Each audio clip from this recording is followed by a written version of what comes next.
how could a test developed almost 40 years ago be used to diagnose what we are told is a brand new disease which the world just became aware of last year? Well, from what I understand, it can't. But I'm not a doctor or scientist, and I'm certainly not an expert or a biochemist like Kary Mullis.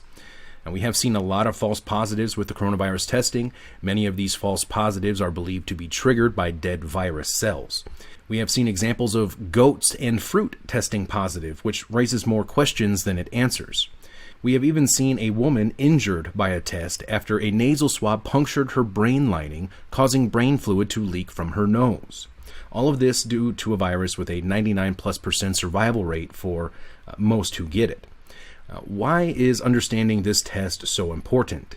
Because it is the driving factor of the fear campaign that is being driven by the media, the corrupt media, and then used by the government as a justification to impose restrictions on our lives. I want to ask this to Kary. How do they misuse PCR to estimate all these supposed free viral RNAs that may or may not be there? I think misuse PCR is not quite. I don't think you can misuse PCR. No, the results, the interpretation of it. See, if you can say, if they could find this virus in you at all, and with PCR, if you do it well, you can find almost anything in anybody. It starts making you believe in the sort of Buddhist notion that everything is contained in everything else, right? I mean, because if you can amplify one single molecule up to something that you can really measure, which PCR can do, then there's just very few molecules that you don't have at least one single one of them in your body, okay? So that could be thought of as a misuse of it, just to claim that it's meaningful. But the real misuse of it is that you don't need to test for HIV. You don't need to test for the other 10,000 retroviruses that are unnamed also in the subject.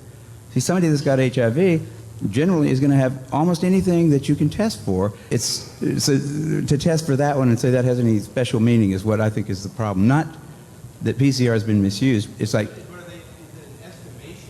it's not an estimation. No, it's a really quantitative thing. It tells you something about nature and about what's there, but it allows you to take a very minuscule amount of anything and make it measurable, and then talk about it in meetings and stuff like it is important.